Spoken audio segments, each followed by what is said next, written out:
আসসালামু আলাইকুম বন্ধুরা, আপনাদেরকে যে আমি ভিডিও দেখিয়েছিলাম যে স্বামী কাবাবের একটা ভিডিও, যে আমি ব্লেন্ডার কিভাবে করি। এই হচ্ছে আমার স্বামী কাবাব। এই রাত্রেবেলা এখন এটা ভাজবো গরম গরম, আর সেহরি করব।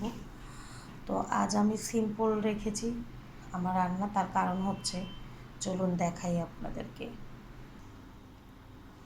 এই দেখুন, আজকে রোজা রেখে আমি এই উপরের যে কেকটা দেখছেন এটা প্রায় 4 পাউন্ডের মতো বোর্ডের ওজন ছাড়া, আর এই যে নিচে আরেকটা এটা হচ্ছে গিয়ে প্রায় 3 পাউন্ডের মতো বোর্ডের ওজন ছাড়া। তো এই বড় কেকের উপরে সেই কেকটা যাবে, এবং এটা হচ্ছে একটা ওয়েডিং কেক।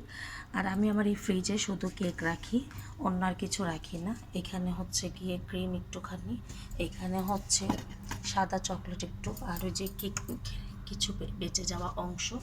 এখন এই যে ইয়েলো এগুলো দেখছেন, এগুলো হচ্ছে বাটার কচি মানসন। এগুলো আমি ফ্রিজে কেকের পাশে পাশে রেখে দিই। এটার ঘ্রাণটা খুব ভালো হয়, ফ্রিজের এক্সট্রা কোনো স্মেল যাতে না থাকে। যদিও এই ফ্রিজে আমি কিছু রাখি না। তো রোজার শুধু খেজুরটা আমি রেখেছি, আর এখানে আমার গুড় আছে, আর কিছু নেই। আর তাকগুলো খুলে দিছি। এই ফ্রিজে আমি কোনো প্রকারের অন্য কিছু রাখি না। তো আপনারা সবাই দোয়া করবেন যাতে আমার সাকসেস হয় এই ওয়েডিং কেকটা, এবং ক্লায়েন্টের কাছে যাতে পছন্দ হয়, কারণ এই কেকটা উনি অনেক প্রাইস দিয়ে নিচ্ছেন।